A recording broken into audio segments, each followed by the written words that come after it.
Hey guys, so I changed the color and I wore a green shirt. I had a recommendation that I never wear green, and so I wore green. It could kill me.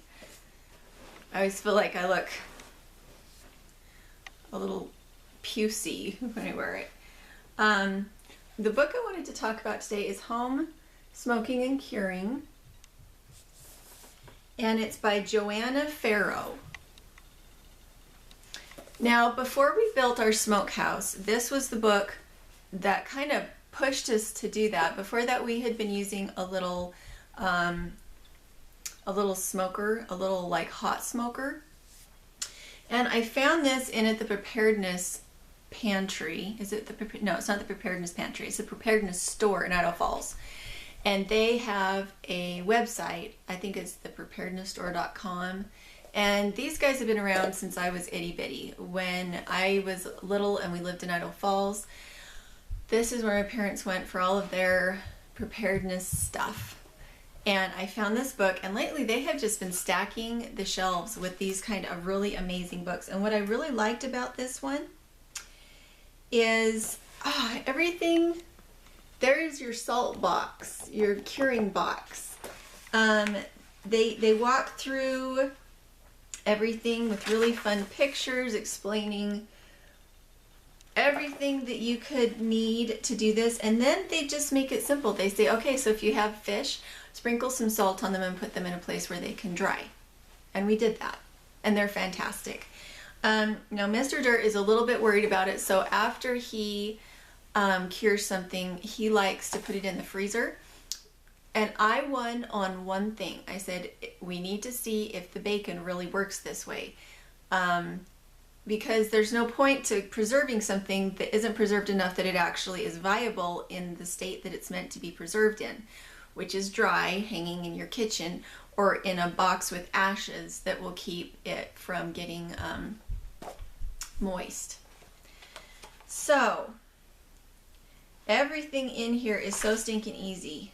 There's recipes for bacon with mustard seeds and rosemary sprigs and salt and molasses, and then they have different flavor variations. They have curing fish, how to storing salt fish. The longer the fillets are submerged in the saltier the flavor will be. After 3 days, the fish can be drained and used, but you can keep it submerged for up to 2 weeks.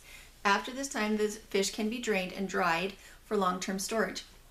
And we've done that. We did the salting, and then we hung it up in the smokehouse and let it dry, and then we removed it from the smokehouse, and most of it went into the freezer.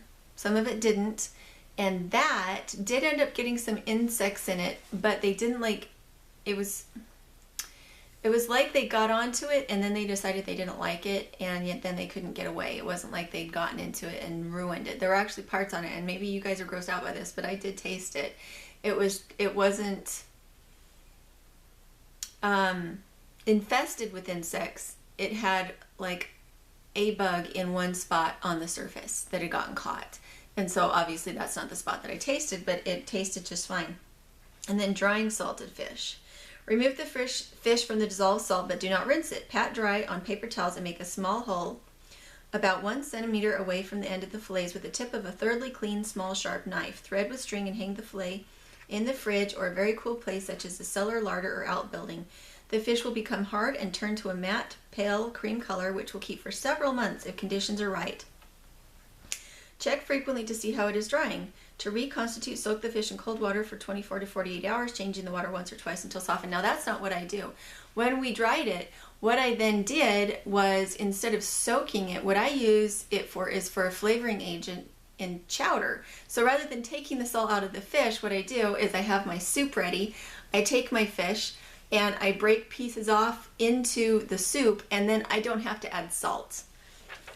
And it's fish flavored salt too, so it is the best fish chowder I've ever had. I've never actually had fish chowder like made by somebody else. I think it sounds disgusting and probably came out of a can, but mine is to die for. It is like the best clam chowder. It just tastes like a whole different animal because it's a different animal. It's just a chowder with salted fish in it, and it is delectable and organic, and it has all my goat milk in it, and our good potatoes and our homegrown onions and celery, and it's just, and then to that I also like to add the cured bacon. The combination between the fish, the dried fish, and the dried bacon is very, very good.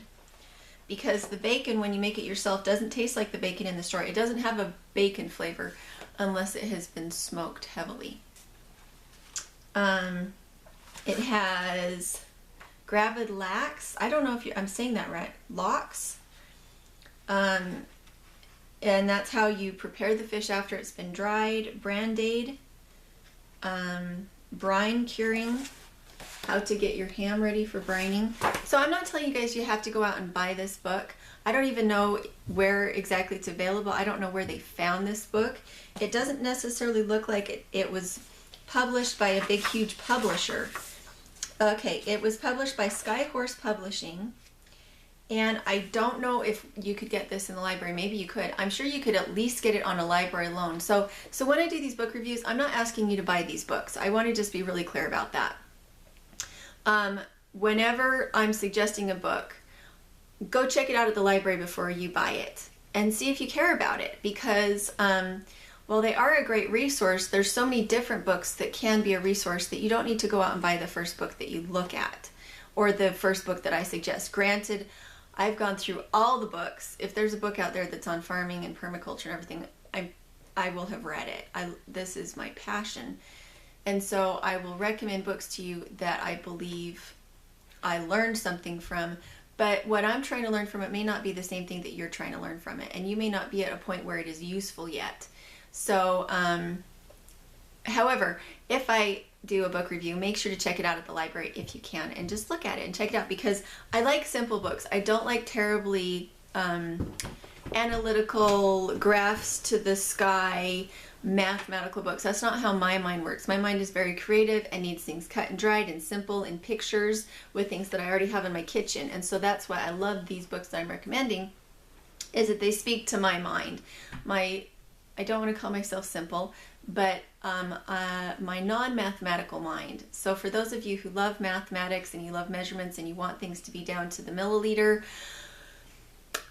milligram, down to the teeny tiny parts, details, mostly my books will not be the books for you. I like big picture, I like big quantities, I like things to be really super easy. So, fantastic book. After we got this book, we built the smokehouse, and then I never looked in it again, because looking through it one time was enough to put in my mind, oh, it's so not complicated. It is so simple. There's two principles. You're pulling moisture out of the meat with salt, and you want it to be in a reasonably cool, well-ventilated place, and that's it. And this book made that so simple that I didn't have to look in it again, because we figured the principles out, and now it's just life. So I have other books coming up, and you guys should tell me what you think of the wall, because it's here to stay at least for a little while, because it's an awfully dark color. I have 2 more coats to put on it, so it should even darken up a little bit more, and I have some pictures and everything to put up. So we will talk to you later.